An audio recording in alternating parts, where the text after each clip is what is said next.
தொடர்ந்து air marshal திரு வினோத் நம்மோடு இணைந்திருக்கிறார். அவரிடம் பேசலாம். சார் வணக்கம்.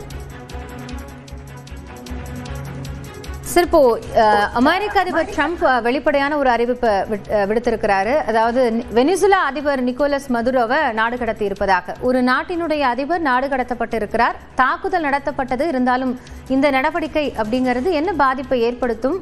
இதை எப்படி நம்ம பார்க்கணும் இந்த நிகழ்வுகளை? இதுல 2-3 செய்தி ரொம்ப இம்பார்ட்டன்ட். ஒன்னாவது இதுக்கு முன்னால வெனிசுவேலா மேல ஒரு அட்டாக் பண்றதுக்கு பிளான் பண்ணியிருந்தாங்க.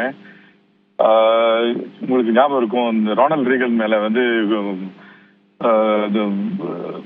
அவர் மேல அட்டாக் பண்ணது வெனிசுவேலா பண்ணது அப்படின்னு சொல்லி அவங்க மேல அட்டாக் பண்ண ட்ரை பண்ணியிருந்தாங்க ரொனால்ட் ரீகன் சமயத்திலேயே.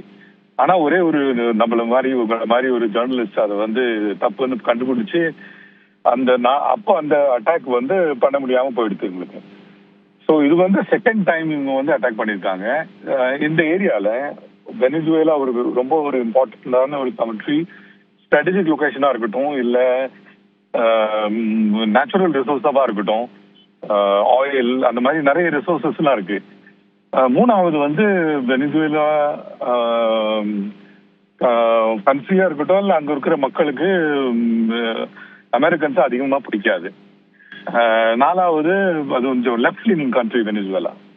ஸோ அதனால இந்த 4 இதனாலையும் அவங்க யுனைடெட் ஸ்டேட்ஸ் ரொம்ப நாளா வெனிசுவேலா மேல ஒரு ஸ்பாட் போட்டு வச்சிருந்தாங்க. ஸோ இது ட்ரக்ஸ் வருது அப்படின்னு சொல்லி இந்த மாதிரி ஒரு சாவரின் கண்ட்ரி மேல அட்டாக் பண்றது, இல்ல அவங்களுடைய முதலமைச்சர், பிரைம் மினிஸ்டர், அவரை பிரீமியரை மாத்துறது அமெரிக்காவுக்கு புதியது கிடையாது. இதுக்கு முன்னால அவங்க கத்தாபியை மாத்திருக்காங்க, சத்தாம் ஹுசைனை மாத்திருக்காங்க. அந்த மாதிரி நிறைய இடத்துல ரெஜிம் சேஞ்ச் பண்றது இவங்களுடைய சகஜமான ஒரு பிளே புக். இதை பத்தி நான் நிறைய எழுதியும் இருக்கேன். இதை பத்தி முந்தா நேரத்துன்னு ஒரு 2-3 நியூஸ் சேனல்ல சொல்லவும் செய்தேன். இன்ஃபேக்ட் எஸ்டர்டே 4 மணிக்கு நான் இது சொன்னேன், நாளைக்கு அட்டாக் 100% ஆகும் அப்படின்னு ஒரு ஹிந்தி சேனல்ல சொல்லியிருந்தேன். அது நான் சொன்ன மாதிரி அது ஆயிருக்கு. இவங்களுடைய ஒரு பிளே புக் இருக்குங்க. அந்த பிளே புக்கை பாத்தீங்கன்னா ஒரு 4 months to 6 months play out. அந்த பிளே புக் அது முதல்ல ஏரியல் கண்டெய்ன்மெண்ட் பண்ணுவாங்க. 2வது அக்கத்து பக்கத்துல இருக்கிற நாட்டுகள்ல போய் நேவி போடுவாங்க. 3வது இந்த மாதிரி மீடியால they will start garnering support. 4வது அட்டாக். ஸோ அந்த பிளே புக் அப்படியே எக்ஸிக்யூட் பண்ணியிருக்காங்க. இன்னைக்கு அட்டாக் ஆயிருக்கு. மதுரோ நாடு கடத்திருக்காங்க. அவரு வேற இடத்துல போய் அவரை நாடு கடத்தி அந்த இடத்துல ஒரு பப்பட் பிரைம் மினிஸ்டர் உட்கார வச்சு அடுத்த பிளே புக் எக்ஸிக்யூஷன் என்னன்னா ஆயில் அண்ட் நேச்சுரல் ரிசோர்ஸ் மேல இவங்க கப்ஜா பண்ணிட்டு இதுக்கு முன்னால கொண்டு போவாங்க. So this is the standard play book அவங்க எக்ஸிக்யூட் பண்றாங்க. But most important as Indians நம்மளுக்கு என்ன புரியணும்னா, யுவர் ஓன் டிஃபென்ஸ், நம்ம ஓன் டிஃபென்ஸும் நம்ம ஒரு பொலிட்டிக்கல் கிளைமேட்டும் ரெண்டுமே ரொம்ப ஸ்ட்ராங்கா இருக்கணும். இன்டர்னல் பாலிடிக்ஸ் என்னவா இருக்கட்டும் பரவாயில்ல, ஆனா எக்ஸ்டர்னலி நம்ம ஒத்துமையா இருந்து போகணும். இல்லைன்னா இந்த மாதிரி மக்கள் நம்ம மேல கை வைக்க வாய்ப்பு உண்டு. ஸோ அது ஒரு பெரிய ஒரு இம்பார்ட்டன்ட் டேக் அவே நம்மளுக்கு as a India, as a country நம்மளுக்கு ஒரு பெரிய டேக் அவே. அது ஓவர். இப்போ இந்த யுஎஸோட இந்த ரகசிய ராணுவ நடவடிக்கை அப்படின்னு சொல்றாங்க, எலைட் டெல்டா ஃபோர்ஸ், அது இதுக்கு முன்னாடி இது மாதிரியான நடவடிக்கைகள்ல ஈடுபடுத்தப்பட்டிருக்கா? அப்படின்னா அதனுடைய நேச்சர் ஆஃப் ஒர்க் என்ன, ஜாப் நேச்சர் என்ன? ரொம்ப நல்ல கேள்விங்க. இன்ஃபேக்ட் டெல்டா ஃபோர்ஸ் பாராட்ராப் ஆல்மோஸ்ட் ஒரு 12-13 நாள் முன்னாலே பண்ணிட்டாங்க. இதை பத்தி நானும் எழுதியும் இருக்கேன். இதை பத்தி நான் நிறைய நியூஸ் சேனல்லையும் சொல்லியிருக்கேன். அவங்க 13-14 நாள் முன்னாலேயே டெல்டா ஃபோர்ஸ் பாராட்ராப் பண்ணி இவங்க they are called the pioneers.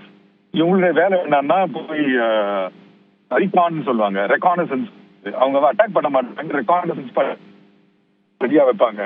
Main force வரும்போது எங்க அட்டாக் பண்ணும், எப்படி அட்டாக் பண்ணும், எந்த சமயத்தில் அட்டாக் பண்ணும், எந்த வெப்பனை வச்சு அட்டாக் பண்ணும், அதெல்லாம் இந்த ரீகான் ஃபோர்ஸோடைய வேலை. அதுல எல்லாமே எக்ஸ்பர்ட்ஸ், பாம்பு எக்ஸ்பர்ட்ஸ், ரீகான் எக்ஸ்பர்ட்ஸ், இந்த மாதிரி சப்வர்சிவ் ஆக்டிவ் எக்ஸ்பர்ட்ஸ், அதுல நிறைய எக்ஸ்பர்ட்ஸ் இருக்காங்க. கம்யூனிகேஷன் எக்ஸ்பர்ட்ஸ், அப்புறம் நியூக்ளியர் வார் எக்ஸ்பர்ட்ஸ், அதுக்கப்புறம் இந்த டார்ச்சர் பண்ணி இன்ஃபர்மேஷன் எடுக்கிற எக்ஸ்பர்ட்ஸ், அதெல்லாம் அந்த பார்ட் ஆஃப் த குரூப், இவங்களுடைய குரூப். ஸோ இந்த குரூப் ஒரு பெரிய ஒரு என்ன சொல்றது சப்ஜெக்ட் மேட்டர் எக்ஸ்பர்ட்ஸும் நிறைய வார் ட்ரெயின்ட் பர்சனலும் அந்த டெல்டா ஃபோர்ஸ்ல இருப்பாங்க. அதுல வந்து மெயின் இம்பார்ட்டன்ட் என்னன்னா இந்த டெல்டா ஃபோர்ஸுடைய வேலை வந்து ரிகானசன்ஸ். ஸோ 12-13 நாள் முன்னாலே இவங்க பேராட்ராப் பண்ணி எல்லாம் ரெடியா வச்சிருக்காங்க. அதனாலதான் இன்னைக்கு அட்டாக் ஆயிருக்கு. நீங்க பார்க்கிற எக்ஸாக்டா எப்படி ஒரு லொகேஷன்ல அட்டாக் பண்றாங்க, thanks to Delta Force insertion and reconnaissance. So அந்த டெல்டா ஃபோர்ஸ் ஒரு பெரிய ஒரு ஸ்போர்ட்ஸ் மல்டிப்ளையர் மாதிரி பார்க்க முடியும் இந்த ஃபுல் அட்டாக்ல. அவங்க வந்து லோக்கல் பாப்புலேஷன் கூட கலந்துக்குவாங்க. ஸ்பானிஷ் பேசுறவங்களா இருக்க வாய்ப்பு உண்டு. ஸோ அவங்கள பிடிச்சி யார் டெல்டா ஃபோர்ஸ்னு கண்டுபிடிக்கிறதே ரொம்ப டிஃபிகல்ட். அதுவும் இல்லாம டெல்டா ஃபோர்ஸ் ஸ்பிளிட்ஸ், அவங்க ஸ்பிளிட் ஆயிட்டாங்கன்னா 2-3 குரூப்பா ஸ்பிளிட் ஆயிட்டாங்க. ஒரு குரூப் என்ன பண்றதுன்னு இன்னொரு குரூப்புக்கு தெரியாது. அப்ப அந்த குரூப்ல இருந்து யாராவது பிடிப்பட்டவங்கன்னா மேல அடுத்த டெல்டா குரூப் என்ன பண்றது, யாருக்கு இன்ஃபர்மேஷன் கொடுக்கறது, நோபடி வில் நோ. அந்த மாதிரி ஒரு modus operating. So they are very very good at subversive activities. அதனால தானே எவ்வளவு கண்ட்ரீஸ் அவங்க இந்த மாதிரி ரெஜிம் சேஞ்ச் பண்ணிருக்காங்க. வெனிசுவேலா ஒரு சின்ன ஒரு எக்ஸாம்பிள் தான். Over to you.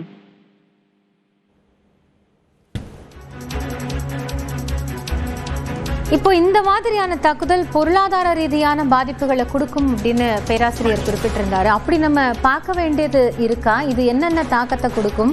அடிப்படையில ஒரு நாட்டினுடைய அதிபர்னா அவர் உச்சபட்ச ஒரு பாதுகாப்புல தானே இருந்திருப்பாரு. அப்போ அதை மீறி போகக்கூடிய ஒரு பலம் மிக்க ஒரு நாடாக அமெரிக்கா இருக்குங்கிறத உணர்த்தக்கூடிய ஒரு செய்தியா?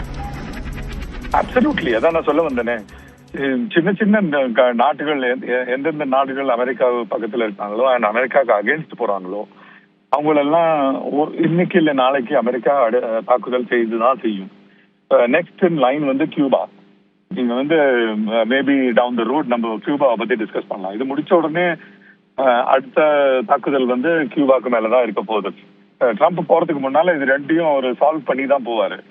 இது வந்து ரொம்ப ஒரு வருடங்களுக்கான இருந்த ஒரு ஒரு ப்ராப்ளமா இவங்க வந்து அமெரிக்கன்ஸும் பாக்குறாங்க, அமெரிக்கன் மக்களும் பாக்குறாங்க, அமெரிக்கன் பாலிடிக்ஸும் அந்த மாதிரி தான் பாக்குறது. இன்னைக்கெல்லாம் ஒரு 20-30 வருடமாக இது வந்து ஒரு ப்ராப்ளமா தான் அவங்க பாக்குறாங்க. இது ரெண்டுத்தையும் சால்வ் பண்ணாருன்னா அடுத்த தடவை எனி ரிப்பப்ளிகன் இருக்கட்டும் அவங்களுடைய எலெக்ஷன்ல நிச்சயமாக அவங்க வந்து திரும்ப வருவாங்க. ஸோ அந்த மாதிரி ஒரு பிளே புக் இது. So you have to understand, இது ஒரு long term political gain and political play out வேற பண்ணிருக்காங்க. ஏன்னா இந்த தடவை நீங்க பாத்தீங்கன்னா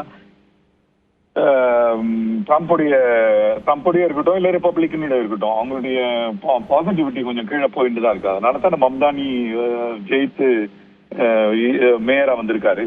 ஸோ அதெல்லாம் சால்வ் பண்றதுக்கான ஒரு பெரிய ஒரு முக்கியமான ஒரு இதா பார்க்கலாம். இதை வந்து ஒரு ஸ்டெப்பா பார்க்கலாம்.